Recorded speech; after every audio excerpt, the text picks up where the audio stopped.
April Fool's Day is all about laughs and pranks, but when it comes to retirement planning, getting fooled isn't funny. It can be expensive. In this episode, we're uncovering 5 big myths that fool retirees and pre-retirees into making costly mistakes, and we're talking about how to avoid them. Hey, it's your Retirement Elevated. Walter Storholt back with you alongside financial advisor Scott Dugan. And we've got a great show today as we talk about a little bit inspired here by April Fools being upon us. Where are people being fooled in the financial world? That's what we want to uncover and hopefully prevent so that you don't become kind of a victim of these pranks or fools in the financial landscape, or fix the problems if it's happened to you in the past. Scott, before we get going, are you pulling on any pranks on anybody this year, or does everybody get a pass? I am not. Everybody's going to get a pass. But that's what you're supposed to say to keep people on their toes. Oh, that could be part of the trick. You could be setting us up. That's You right. could. All right. Well, so stay tuned to the end to see what happens. That's right. Well, let's dive in. We've got 5 great examples of where these pranks in the financial world, although they're really not. You know, an April Fool's prank is supposed to be this like kind of fun thing that you laugh off afterward. This is like, when this happens to your finances, that's like the mean April Fool's prank where you go afterward and you're like, well, that wasn't funny. That just hurt. Like, don't do that. Yeah. Not good. Not good. Yeah. All right. So if somebody is being fooled into the belief that guaranteed high returns are pretty easy to get, what's the problem with that line of thinking? Well, it's actually common, and here's why people fall for it. The first is that thing called FOMO, fear of missing out. And it's really promises of no risk, high reward. And so we talked about this on a previous episode. We talked about stocks and March Madness, but this is where, penny stocks back in the day, any type of con games. This is where these crypto coins, they pump them up and they dump them and people are left holding the bag. That's where, oh my gosh, it's growing like crazy. I need to get in on this. What if I don't get in on this? And it's talking about, I'm risking a little bit. And if it takes off, oh my gosh, it's going to be a huge reward. But there's consequences to that. Again, there can be risky investments. They can be scams. And the worst thing that can happen would be a loss of really hard-earned savings. It's one thing to buy the latest, crypto coin backed by some celebrity, with $100. It's like buying lottery tickets. But when you're taking money that's meant for long-term retirement savings, that's a bad way to go about it. So be careful when it comes to the consequences there. Yeah, great points all across the board. And I think, if we can avoid these things, is it just trying to keep our emotions under control, or just try not to get caught up in some of that fervor? No, definitely. And perfect example, I had a client come in, longtime client, very conservative. And he can say, I want you to check out this newsletter website that is basically you subscribe, and it gives you all these tips, like insider information. And I said, well, whoa. They're talking about these outsized gains, very little risk, big reward. But the fee to get in is buying a membership or subscription. Yeah. I said, if this was such fantastic research, why wouldn't they just do the research and use that research to put their own money towards it, rather than selling a $99 subscription to millions? It doesn't equate. But it was very persuasive. I could see how someone could read through that and get in that cycle. So that's where working with a fiduciary, I basically said, hey, I'm not here to tell you what you want to hear. I'm here to tell you what you need to hear at this point. And I said, this could be a big risk. And if you're going to do it, it needs to be outside of our accounts and everything. You just set up a little account, put $100, $500, whatever it is.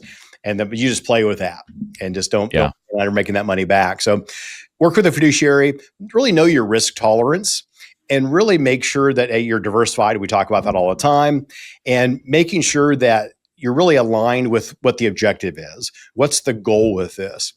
And making up for lost ground. If we weren't a good saver, and now if we just parlayed a little bit of this, money into this big outsized return, hope is not a strategy when it comes to this. So be very careful. And that's some of the ways you can avoid, falling for that myth of guaranteed high returns that are easy to get out there. That's a good point. Anybody trying to catch up would be really, I don't know, even more exposed to an issue like this, or even very more susceptible. exposed, Very susceptible to it, to yes. making this mistake or having that belief. So that's a big one.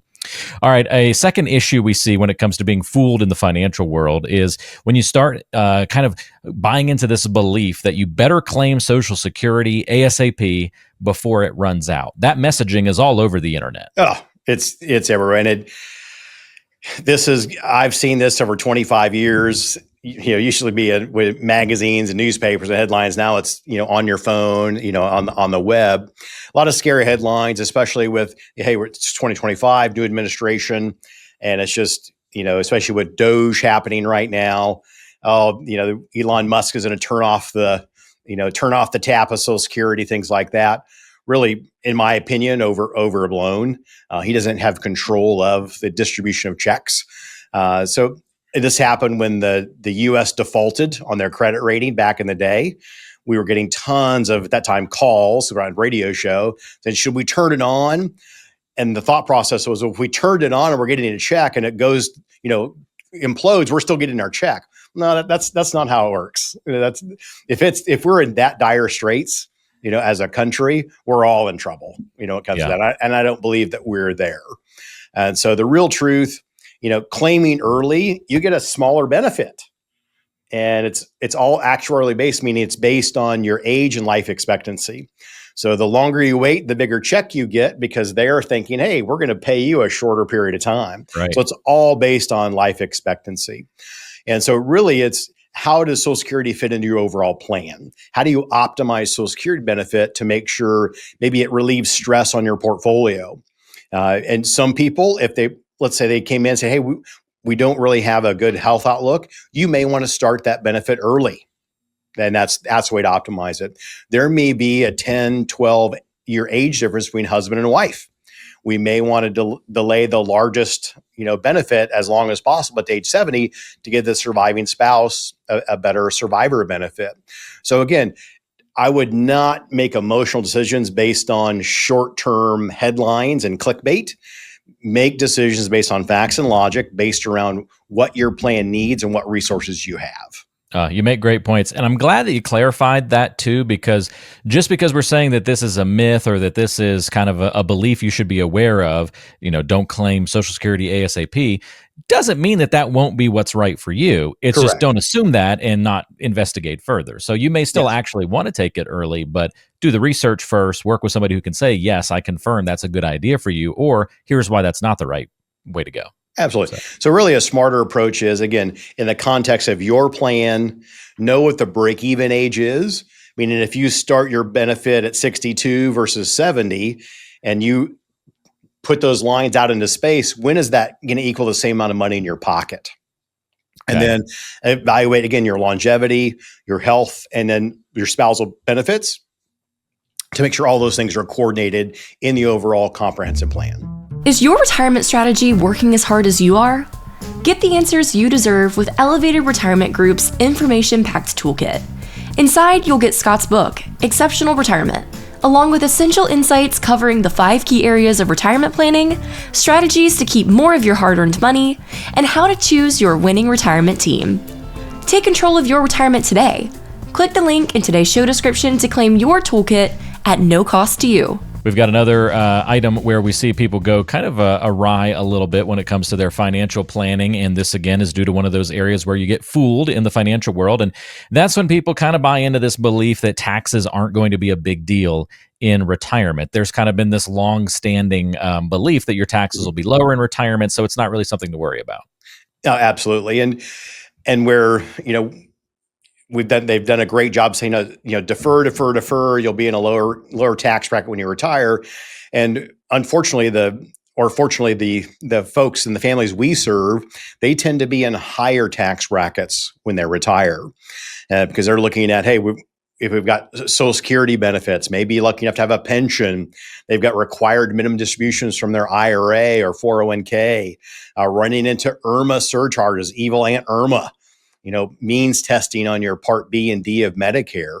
So the truth is, what we find is most of our clients are going to be at the same level or higher tax rates if they've done a good job of saving.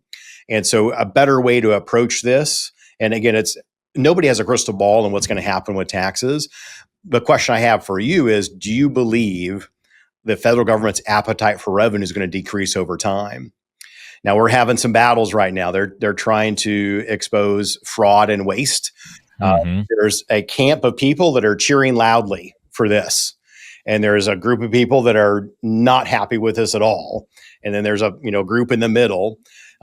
Yes, is exposing waste and fraud probably important? Yes. Are there maybe more surgical ways to do it than what's happening now, less theatrical? Yes. Unfortunately, I don't have any control over that.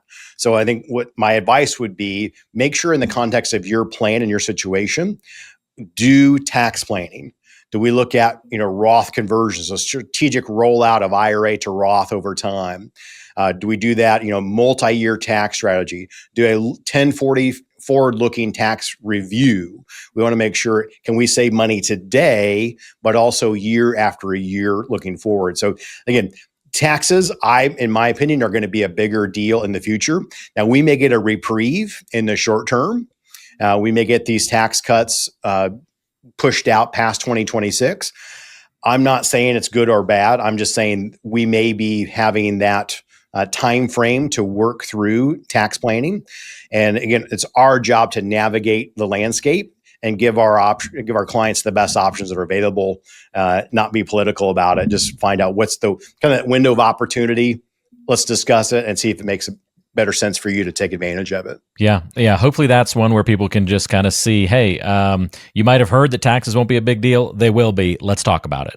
Yeah. The solution ultimately can be pretty simple. Let's just talk this thing out. Definitely. And so a lot of times somebody comes in, so how much did you pay in taxes last year? And could you have paid less? And would you like to pay less? And I'll say, have you done a forward-looking tax projection? Do you understand when you're 73 or 75 and you're going to be forced to take dollars out of your IRA? Do you understand the impact of that? Yeah. Do you understand the tax ramifications on a surviving spouse, going from a married filing jointly tax return to a single tax filer? Again, unfortunately, a lot of people haven't been asked those questions. They've not been guided through that process. And that's why there's a lot of misconceptions, I think, from a tax perspective. And that's why we focus on it. That's why we have a CPA firm inside of our firm for tax preparation and tax planning. We want to be comprehensive. Yeah, it's great. Let's look at our next area where people often get steered in the wrong direction. And it's from a different angle that maybe most people might imagine would be sort of a foolish way of approaching things or a foolish belief. But a lot of people think, you know what, I'll just be frugal and not spend much in retirement. And they think that that'll get them through. It doesn't sound like the worst strategy in the world if somebody's okay with being frugal, but you've seen that go wrong in the past, I'm guessing. I have, and I think there's a couple of things. Going into retirement, let's say you've not had solid habits, and maybe you've not done a good job of saving, maybe keeping debt in check. The idea that you're going to transform into being frugal once you retire, it's a tough one. I've not seen that happen. That's a great point. What's been your prior momentum in this regard, right? Yeah, that's going to happen. Now, what I see most of it, I would say 99.9% of the families that we serve have been fantastic savers. They come to us either well on track or, with this chunk of savings. And what they really want to know is, hey, am I going to be okay? Do I have enough? Is this going to supply me income for as long as I live? Is our money going to last? If life throws us a curveball through healthcare, something like that, are we going to be okay? And so what the downside of having all those great habits, the decades of saving, is you've built up this safety net, this warm, fuzzy blanket, that you're cozy in. And once you leave paid work and you're into full-time retirement, it's tough if you've got to turn the tap on and start drawing down on those funds. And so there's people that miss those opportunities, miss experiences, and they run out of health way before they'd run out of money. And that's what we see. And so we talked about it before. It's these 10-year increments of retirement, usually this go, slow go, no go. Most of the time, people tend to do the most amount of expenditures and cash flow for experiences and enjoyment in the first 10 years. And we have the discussion of, do you agree with that? Most people do. And then the next question is, how do we want to fund that? Do we want that, like clockwork guarantee? Do we want some flexibility? Are we okay with some belt tightening? How do we want to deliver that income in those go, slow go, and no-go years? And so really that's giving purpose to those timeframes, making sure you're doing all the things that you want to do, and making sure the plan that's put in place is going to allow you to be confident and spend confidently in retirement, enjoy the things you want to do, and not have to worry. So again, frugal is great. It'll get you there. Frugal is good as long as you are doing the things you want to do in retirement, because you work so hard to get there, and you want to enjoy the fruits of all that hard work and labor. Sometimes people are just looking for permission to spend more, and it's nice when they get that plan in place, and then sure thing, they learn they don't have to be as frugal as maybe they were to get to where they were in life. And yes. So that's always a great day when you're able to give people permission to spend, I would imagine. So. Exactly. It's one of the best things ever. And ironically, the irony is we spend a lot more time trying to convince our clients to spend more money than we ever have to get people to dial back. Oh, that's a good position to be in. That's helpful. Yes, we're very, very fortunate. Awesome. All right. Well, our last one for today's episode is we talk about April Fools and where people get fooled in the financial world. If something happens, my kids will just take care of me, when I get older. That's kind of the estate plan or the legacy plan or the healthcare plan for folks when they get to, retirement or approach it. And again, sounds nice. And you may have the greatest family in the world, but anybody that's been through this knows that's a lot easier said than done. Yeah. I can tell you that the clients, say over 20 plus years, that have had a loved one, need care. And I've seen all aspects of, taking care in the home, independent, assisted, and then ultimately, full-blown nursing care. It's very tough, obviously, on the person that is needing the care. It is extremely tough on the caregiver or caregivers. And so I definitely understand, having strong family ties. I hear all the time, oh, Mom, Dad, don't worry, we'll take care of you. We'll do this. And I'm not saying that they don't mean it. I just know what the physical, emotional, and financial toll can be on a relationship when that happens. And that's where that, emotional, financial stress pop up, family conflict. That's a big one. And so with our clients, we feel like a smarter move is, hey, let's have the hard conversation now. Let's discuss, what does that look like from a financial aspect? What does it do to your scenario, your plan? Once we investigate what the impact might be, then we can make educated decisions. We can say, you know what? If we have to spend X amount of our nest egg to take care of ourselves in retirement, we don't leave such a large behest to our kids and grandkids or wherever it may be. If you're okay with that, self-insure, don't put anything in place. If you look at that impact, you say, you know what?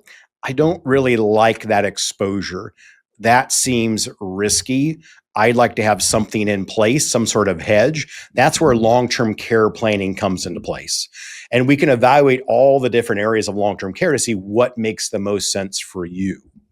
And again, we're agnostic to what the solution is. But it is quantify the effect.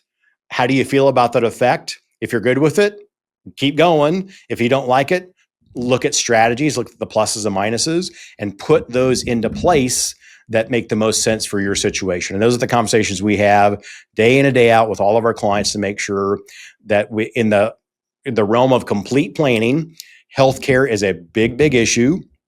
It's one of those curveballs that you just never know come out of left field. And most of our clients want to have a plan if something were to happen, and they don't really want to have to be a burden on their spouse or their loved ones. All great points, Scott. And so that dovetails us nicely into just doing some self-reflection. I mean, if one of these beliefs has fooled you in the past, or you think you might be susceptible to one of these beliefs as well, and you want to learn how to safeguard against it, it would definitely make a lot of sense to meet with a financial advisor, meet with somebody who can walk you through these conversations and just make you aware of where the pitfalls are, how to avoid them, how to fix problems that may have occurred in the past. Scott, it's what you're doing each and every day in the office, right? Absolutely. And at this point in my career, I understand that, I can't do everything for everyone. And I'm very fortunate to have an unbelievable team of advisors and professionals around me that really take care of our clients. Most of my is running my business, communicating to our clients and prospective families, and really making sure that we've got a fantastic group of people, professionals, certified financial planners, CPAs, healthcare professionals, all of our administrative staff, our operational staff, our investment committee, our investment staff. My job is to make sure we run a world-class business, and our team can come in and take those calls, to take those meetings with you to discuss these topics, these very, very important topics. And again, retirement, you get one shot at a great retirement, and it's too important to leave to chance.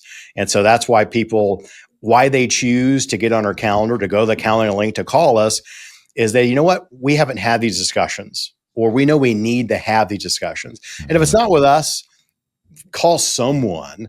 But I feel like we've got a fantastic team of people that are ready, willing, and able to guide people to and through retirement. Yeah, it's well said. Elevated Retirement Group, that's the name of the team that Scott leads, and you can certainly meet with a member of the team very easily. If you're watching on YouTube, just check the link in the description of today's show. It's also there for those of you tuning in, maybe in the audio versions on the apps out there as well. But just look in the description, you'll find that calendar link where you can book a call. We've also got information on your screen for how to call or get in touch as well if you have additional questions. However you're comfortable reaching out and scheduling that first visit, certainly go for it. And we've got other resources and things available to you as well when you check out that description of the show.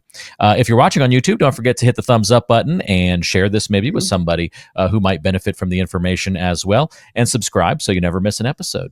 In the meantime, Scott, thank you so much. Absolutely. Don't get too crazy with the pranks this week, and we'll see you next time. You can be very, very careful. Thanks, Walter. All right. Sounds good. Take care, everybody.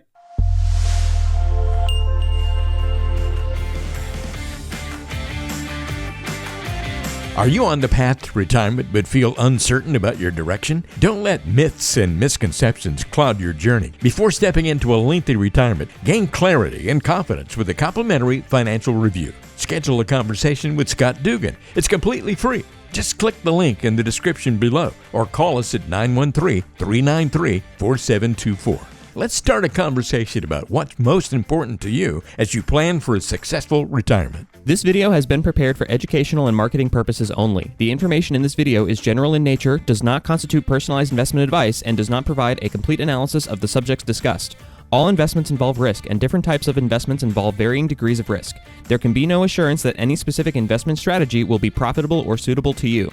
Additionally, although information presented in this video is believed to be factual and up to date, we do not guarantee its accuracy. You should consult an attorney or tax professional regarding your specific legal or tax situation and should consult a professional advisor before implementing any of the strategies mentioned in this video. Investment advisory services are offered through Elevated Capital Advisors LLC, an SEC-registered investment advisor affiliated with Elevated Retirement Group LLC. Registration as an investment advisor does not constitute an endorsement of Elevated Capital Advisors LLC by securities regulators, nor does it indicate that the firm has attained a particular level of skill or ability. Insurance advice and products may be offered by a third-party insurance producer, which may be affiliated with Elevated Retirement Group LLC and Elevated Capital Advisors LLC. Walter Storholt and Third Wheel Media LLC receive compensation for their assistance in preparing and hosting this video.